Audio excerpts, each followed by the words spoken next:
What's up guys, it's P here, and today we'll be breaking down BlameF's stellar 40 kill game against Liquid during the PGL Major.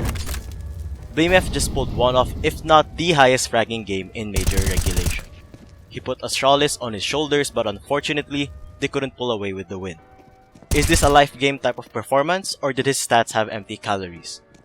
Let's find out by diving right into the demo, and perhaps we'll also learn a thing or two from BlameF's gameplay on Vertigo.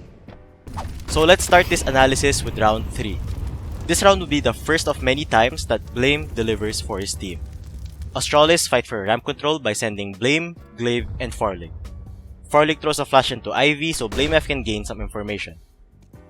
After sensing that there is not much presence in ramp, Astralis correctly read that Liquid is probably hitting B. Config rotates from the scaffold to help B, while Glaive picks up the gap in mid. This principle of minding the gaps during rotations is applicable in other maps too. If you leave a vital position, try to have a teammate adjust to that gap. So while that's happening, BlameF rotates through CT to hastily help his teammates against the B pump. Config gets the opening kill on defense and refrags Zip on B. On the other hand, Glaive gets caught in the open with a flash and dies to Nitro. BlameF does kill Nitro as he drops from scaffold.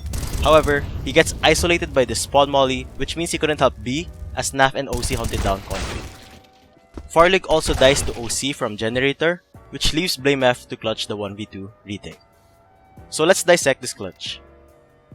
Blame repositions towards the scaffolding and he throws an HE towards the default plant. This deals significant damage to Naf.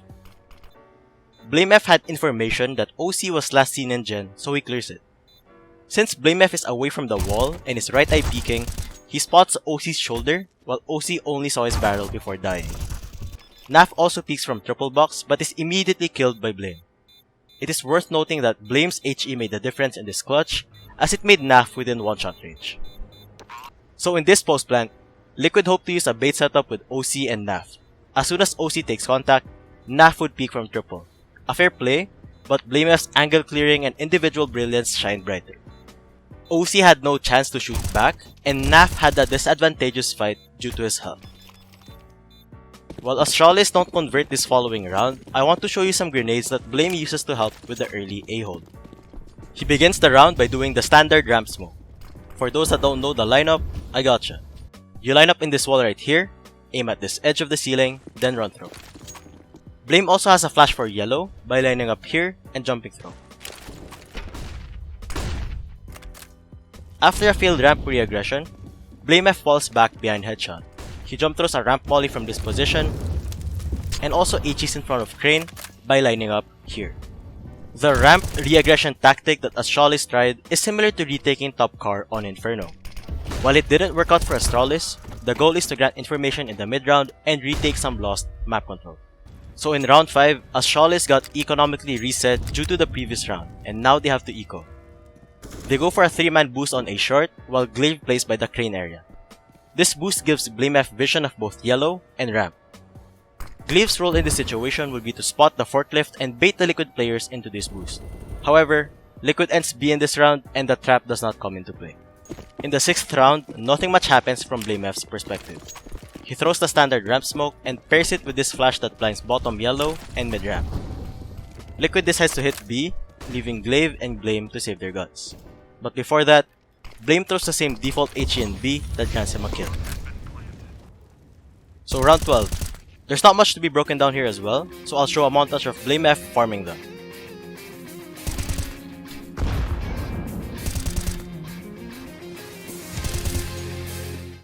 In round 13, Glaive boosts BlameF in this side of A short, and they get the opening kill on the unsuspecting OC.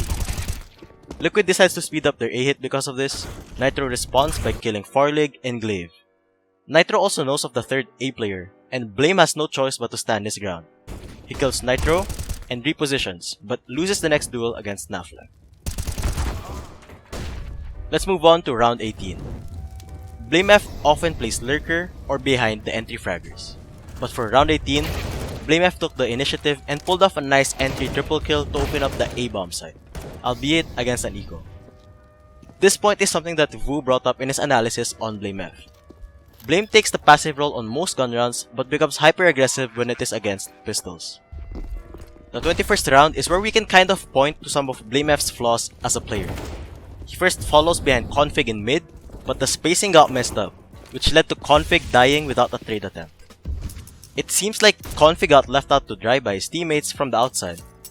A trade attempt was possible, but his teammates backed out by the last second. But then again, Glaive might have called a mid round, leading to Blame instantly backing out of mid. They eventually regroup to B, and Blame spearheads the hit by pathing towards white. Even though Blame was the first in, he still waited for Farlig to make first contact. I disagree with how Blame jiggle peeked shocks twice, instead of fighting with Farlig or committing to the swing and trusting Farlig to trade. In Blame's defense, maybe he wanted to bait out the shots and peek with improved spacing. Down 10 to 14 with their backs against the wall, BlameF goes on a hot streak of multi-frags. In round 25, Liquid goes for aggressive ramp control by smoking bottom yellow, double nading and volleying the forklift position before pushing through. Glaive dies due to this aggression, but Astralis answer back with Farlig and Blame double peeking the right side to get Elige. Blame is also quick to realize that there is a second player, so he adjusts and holds for the possible repeek on Farlig's blind side. Blame's double kill causes an opposite reaction from Liquid. Shox and Naf decide to look for a fight in mid to equalize the man disadvantage. This is a calculated risk by Liquid as they know that there was 3 ramp, and there is probably only one holding mid. Config takes down Shox but then dies to Naf. So at this point, Astralis decide to cut sound and make their mid-round call. On the other hand, Naf smokes B entrance to show presence, but he's actually leaning more towards mid or A. Farlig throws a lurk smoke to deny the ramp player any information. OC becomes paranoid of the possible lurk, so he stays posted in the smoke. Astralis' mid-round is actually to end B using the remaining utility. So with this, Astralis execute with 2 generator smokes, a triple molly, and a pillar molly. Blame throws the first gen smoke, triple molly, and a high flash to support his team. At this point, Liquid realizes that they need to make a hero play to save this round, or else Astralis will lock down the post plant. OC tries to flash Naf in, but it doesn't catch Blame, so he quickly takes down Naf. So on round 27, Astralis spread out the map, 2A and 3B. Unfortunately, OC gets the better of Farlig, then Glaive dies to Elige. BlameF, Config, and Zipix throw a triple HE to frag anyone playing behind white. Instead of brute forcing their hit, Astralis maintains their composure and they try to use some tricks to find an opening in B. BlameF gets boosted to the left here, in which he finds an entry on Naf playing triple. With a sight opener secured, Astralis begins scaling, and Blame catches Nitro trying to sneak into backside and takes him out. OC tries to save his op, but Blame catches him in the end. In the 20th round, Astralis go for a fast B split by sending Glaive Config mid and Zip Farlig in B stairs. Glaive goes up scaffold but dies fighting Shox backside. Meanwhile, Config has made his way towards CT spawn and has info that 3 players are rotating around elevator to B. With information on 4 players, BlameF activates his lurk on A, giving his team an option to regroup. Through his brilliant timing, he finds himself 3 more kills.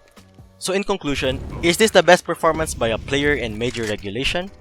Yes, this stat line is undoubtedly for the record books, especially since they lost.